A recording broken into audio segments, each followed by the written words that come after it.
আসসালামু আলাইকুম ওরহমতুল্লাহি ওবরাকাতু। বিসমিল্লাহ, আলহামদুলিল্লাহ, ওসসালাতু ওয়াসসালামু আলা রাসূলিল্লাহ। পবিত্র মাহে রমাদানের এই বরকতময় মুহূর্তে সিরাতুন নবী সাল্লাল্লাহু আলাইহি ওয়াসাল্লামের এই ধারাবাহিক ভিডিও আয়োজনের নবম পর্বে আপনাদের সবাইকে স্বাগত জানাচ্ছি।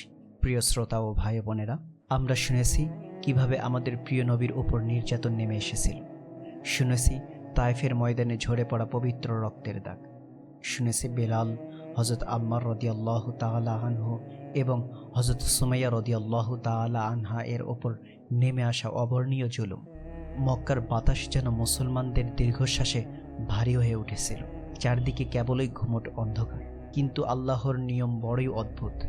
রাতের অন্ধকার যখন সবচেয়ে গাঢ় হয়, সুবহ সাদিকের আলো ঠিক তখনই ফুটতে শুরু করে। মক্কার এই দমবন্ধ করা অন্ধকারের মাঝেই বহুদূরের একটি শহর থেকে ভেসে আসতে শুরু করলো আশার এক নতুন আলো। সেই শহরটির নাম ছিল ইয়াসরিব, যাকে আজ আমরা মদিনা মুনওয়ারা বা আলোকিত মদিনা হিসাবে চিনি। আজকের এই নবম পর্বে আমরা ডুব দেব এমন এক ইতিহাসের পাতায়, যেখানে লুকিয়ে আছে রাতের আধারে নেওয়া এক ঐতিহাসিক শপথের গল্প, আর দিনের খাতিরে নিজেদের নারিকাটা জন্মভূমি, বুকের ধন, সন্তান আর সর্বস্ব ত্যাগের এক হৃদয় বিদারক কান্না ভেজা ইতিহাস। একটু চোখ বন্ধ করে শুনতে থাকুন, কারণ আজকের এই কাহিনীটি আপনাদের হৃদয়কে গভীরভাবে নাড়া দেবে। নবুয়তের ১২ বছর, মক্কায় তখন হজের মৌসুম। চারদিক থেকে মানুষ আসছে, চারদিকে মক্কার কাফেরদের কড়া নজরদারি। এর মাঝেই রাসূলুল্লাহ সাল্লাল্লাহু আলাইহি ওয়াসাল্লাম অত্যন্ত গোপনে বিভিন্ন তাঁবুতে গিয়ে দ্বীনের দাওয়াত দিচ্ছেন। মিনা প্রান্তরের আকাবা নামক জায়গায় মদিনা থেকে আসা ১২ জন সৌভাগ্যবান মানুষের সাথে রাসূলের দেখা হল। তারা আগেই নবীর কথা শুনেছে, এবার তারা নবীর হাতে হাত রেখে ইসলাম গ্রহণ করলেন। ইতিহাসে এটি প্রথম বাইয়াতে আকাবা বা আকাবার প্রথম শপথ নামে পরিচিত। তারা শপথ করলেন, আমরা এক আল্লাহর সাথে কাউকে শরিক করব না, চুরি করব না, ব্যভিচার করব না, আমাদের কন্যা সন্তানদের জীবন্ত কবর দেব না, এবং যে কোনো সৎ কাজে আল্লাহর রাসূলের অবাধ্য হব না। একটু ভাবুন তো, আরবের মতো একটি বর্বর সমাজে এই কয়েকটি সাধারণ শর্তই ছিল এক বিশাল সামাজিক বিপ্লবের সূচনা। মদিনার এই নতুন মুসলমানরা যখন ফিরে যাচ্ছেন, রাসূলুল্লাহ সাল্লাল্লাহু আলাইহি ওয়াসাল্লাম তাদের সাথে এমন একজনকে পাঠালেন, যিনি মদিনায় গিয়ে মানুষদেরকে কোরআন শিখাবেন। জানেন কে ছিলেন? তিনি ছিলেন মক্কার সবচেয়ে সুদর্শন, সবচেয়ে ধনী পরিবারের যুবক হযরত মুসআব ইবনে উমাইর রাদিয়াল্লাহু তাআলা আনহু। ইসলাম গ্রহণের কারণে যিনি তার মায়ের আদর, রাজকীয় পোশাক, সুগন্ধি সবকিছু হাসি মুখে ছেড়ে দিয়েছিলেন। মদিনায় গিয়ে এই মুসআব রাদিয়াল্লাহু তাআলা আনহু এর দাওয়াতে এমন এক জাদুকরী প্রভাব পড়ল যে ঘরে ঘরে ইসলামের আলো পৌঁছে যেতে লাগলো। মদিনাবাসী ভালোবেসে তার নাম দিল মুকরি বা শিক্ষক। একদিন মুসআব রাদিয়াল্লাহু তাআলা আনহু একটি বাগানে বসে মদিনার মানুষদের কোরআন শোনাচ্ছিলেন। মদিনার অত্যন্ত বড় নেতা সাদ ইবনে মুআজ এই খবর পেলেন। তিনি রেগে গিয়ে তার বন্ধু উসাইদ ইবনে হুযায়রকে পাঠালেন মুসআবকে ধমক দিয়ে তাড়িয়ে দিতে। উসাইদ বর্ষা হাতে রাগান্বিত হয়ে সেখানে এলেন। এসে বললেন, তোমরা আমাদের বোকা লোকদের পথভ্রষ্ট করতে এসেছো? যদি নিজেদের মঙ্গল চাও, এখান থেকে চলে যাও। জবাবে মুসআব ইবনে উমাইর রাদিয়াল্লাহু তাআলা আনহু একটুও ভয় পেলেন না। তিনি অত্যন্ত শান্ত কণ্ঠে মিষ্টি হেসে বললেন, ভাই, আপনি কি একটু বসবেন? একটু বসে আমার কথাগুলো শুনবেন? যদি ভালো লাগে গ্রহণ করবেন, আর যদি ভালো না লাগে আমি নিজেই চলে যাব। কি অদ্ভুত সুন্দর আখলাক! উসাইদের কাছে কথাটা যৌক্তিক মনে হলো। তিনি বর্ষা মাটিতে পুঁতে বসলেন। মুসআব রাদিয়াল্লাহু তাআলা আনহু যখন পবিত্র কোরআনের আয়াত তেলাওয়াত শুরু করলেন, সুবহানাল্লাহ, কোরআনের নূর তার অন্তরকে ধুয়ে দিচ্ছিল। পড়া শেষ হওয়ার আগেই উসাইদ বলে উঠলেন, কি চমৎকার এই বাণী! এই ধর্মে প্রবেশ করতে হলে কি করতে হয়? একইভাবে নেতা সাদ ইবনে মুআজও রাগান্বিত হয়ে এলেন এবং মুসআবের কোরআন শুনে অশ্রুসিক্ত নয়নে ইসলাম গ্রহণ করলেন। সাদের ইসলামের গ্রহণের দিন সন্ধ্যা নামার আগেই তার গোত্রের প্রতিটি নারী পুরুষ ইসলাম গ্রহণ করে ধন্য হল। পরের বছর, নবুয়তের ১৩ বছর, মদিনার ঘরে ঘরে তখন ইসলামের আলোচনা। এবার হজের মৌসুমে মদিনা থেকে ৭৩ জন পুরুষ এবং ২ জন নারী গোপনে মক্কায় এলেন। রাসূলুল্লাহ সাল্লাল্লাহু আলাইহি ওয়াসাল্লামের সাথে তাদের দেখা করার কথা, কিন্তু কোথায়? সে আকাবা প্রান্তরে। কিন্তু কখন? হজের দিনগুলোর মাঝামাঝি এক গভীর রাতে। রাতের ১/৩ অংশ পার হয়ে গেছে, চারদিকে নিস্তব্ধ, সবাই ঘুমে অচেতন। মদিনার এই ৭৫ জন মানুষ অত্যন্ত সন্তর্পণে চুপি চুপি চড়ুই পাখির মতো নিঃশব্দে নিজের তাঁবু থেকে বেরিয়ে এলেন। জড়ো হলেন আকাবার সেই পাহাড়ি ঘাটিতে। সবার বুকে প্রবল উত্তেজনা। তারা অপেক্ষা করছেন পৃথিবীর শ্রেষ্ঠ মানবের জন্য। কিছুক্ষণ পর রাসূলুল্লাহ সাল্লাল্লাহু আলাইহি ওয়াসাল্লাম এলেন, সাথে তার চাচা আব্বাস। আব্বাস তখনও মুসলিম হন, কিন্তু ভাতিজার প্রতি তার ছিল অগাধ ভালোবাসা। আব্বাস মদিনাবাসীকে সতর্ক করে বললেন, হে খাজরাজবাসী, মুহাম্মদ আমাদের মাঝে সম্মানিত। আমরা তাকে শত্রুদের হাত থেকে রক্ষা করেছি, কিন্তু তিনি এখন তোমাদের কাছে যেতে চান। তোমরা কি জানো তাকে নিজেদের দেশে নিয়ে যাওয়ার মানে কি? এর মানে হলো পুরো আরবের সাথে শত্রুতার চারদিক থেকে ধেয়ে আসা যুদ্ধের ঘোষণা। যদি তোমরা শেষ রক্তবিন্দু দিয়ে তাকে রক্ষা করতে পারো, তবেই তাকে নিয়ে যাও। আর যদি তাকে একা ছেড়ে দেওয়ার সামান্য চিন্তাও তোমাদের মনে থাকে, তবে আজই এই পথ ছেড়ে সরে দাঁড়াও। মদিনার আনসাররা কোনো সাধারণ মানুষ ছিলেন না। তাদের ঈমান ছিল উহুদ পাহাড়ের চেয়ে অটল। তারা বললেন, আমরা সব শুনেছি, আমরা সব কিছু জেনেই এই চুক্তিতে আবদ্ধ হতে চাই। রাসূলুল্লাহ সাল্লাল্লাহু আলাইহি ওয়াসাল্লাম কোরআন তেলাওয়াত করলেন। এরপর বললেন, আমি তোমাদের থেকে এই মর্মে শপথ নিচ্ছি যে তোমরা তোমাদের নিজেদের স্ত্রী সন্তানদের যেভাবে হেফাজত করো, আমাকেও ঠিক সেভাবেই হেফাজত করো।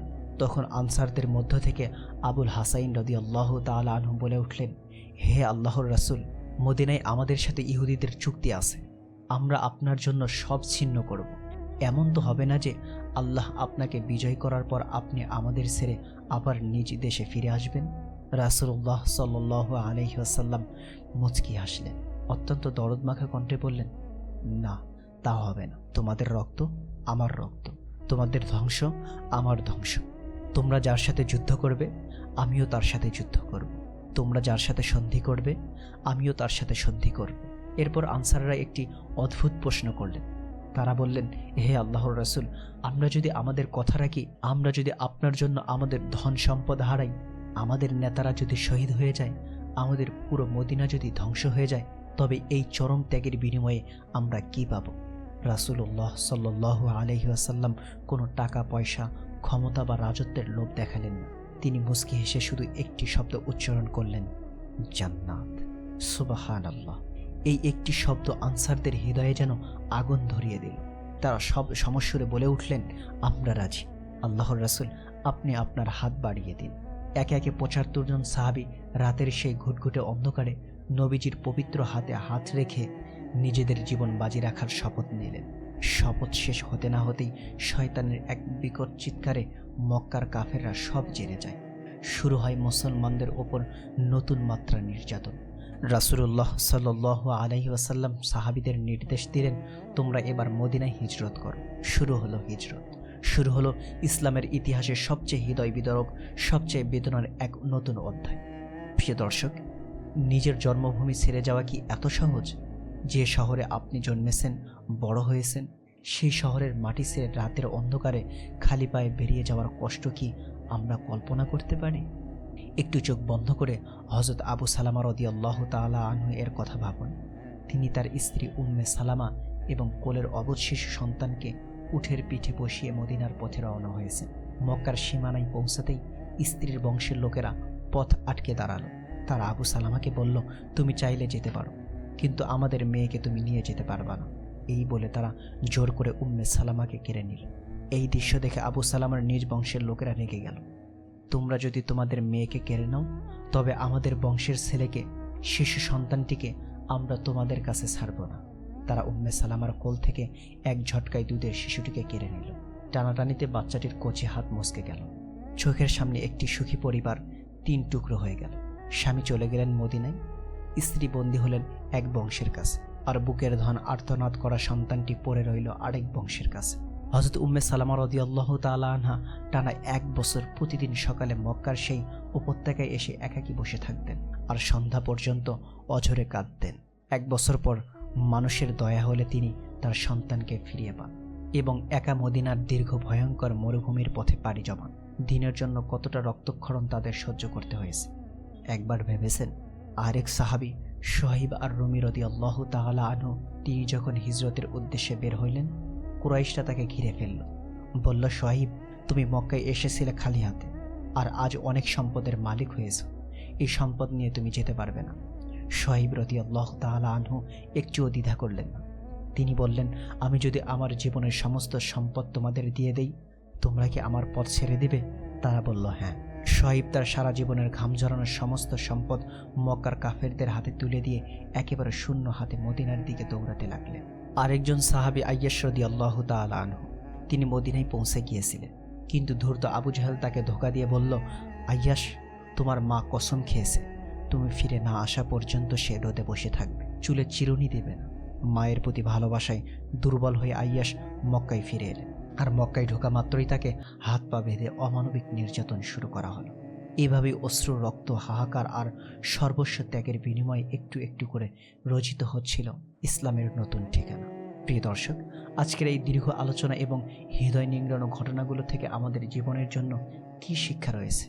আনসার সাহাবীরা নিজেদের জীবন, সম্পদ সবকিছু বাজি রেখেছিলেন শুধু একটি শব্দের আশায়, সেটি হলো জান্নাত। আবু সালামা পরিবার হারালেন, শুআয়ব রাদিয়াল্লাহু তাআলা আনহু সমস্ত সম্পদ হারালেন শুধু জান্নাতের আশায়। আর আজ আমরা দুনিয়ার সামান্য লোভের জন্য, কয়েকটা টাকার জন্য আখিরাতকে ভুলে যাচ্ছি, নামাজ ছেড়ে দিচ্ছি, হারাম খাচ্ছি। আমাদের ঈমানকে যাচাই করার সময় এসেছে। মুসাব ইবনে উমাইর রাদিয়াল্লাহু তাআলা আনহু এর সেই শান্ত কণ্ঠে আর মুস্কি হাসির কথা মনে আছে? তিনি চাইলেই উসাইদের সাথে তর্কে জড়াতে পারতেন, কিন্তু তার নরম আচরণ একটি পাথর হৃদয়কে বদলে দিয়েছিল। দাওয়াতি কাজ করতে গেলে আমাদেরও মুসাব রাদিয়াল্লাহু তাআলা আনহু এর মতো ধৈর্যশীল হতে হবে। প্রিয় দর্শক, মক্কার প্রায় সমস্ত সাহাবী যখন একে একে সব হারিয়ে মদিনায় হিজরত করে চলে গেলেন, মক্কায় পড়ে রইলেন শুধু গুটি কয়েক মানুষ। স্বয়ং রাসূলুল্লাহ সাল্লাল্লাহু আলাইহি ওয়াসাল্লাম, হযরত আবু বকর, হযরত আলী এবং কাফেরদের হাতে বন্দী কিছু অসহায় মাজলুম।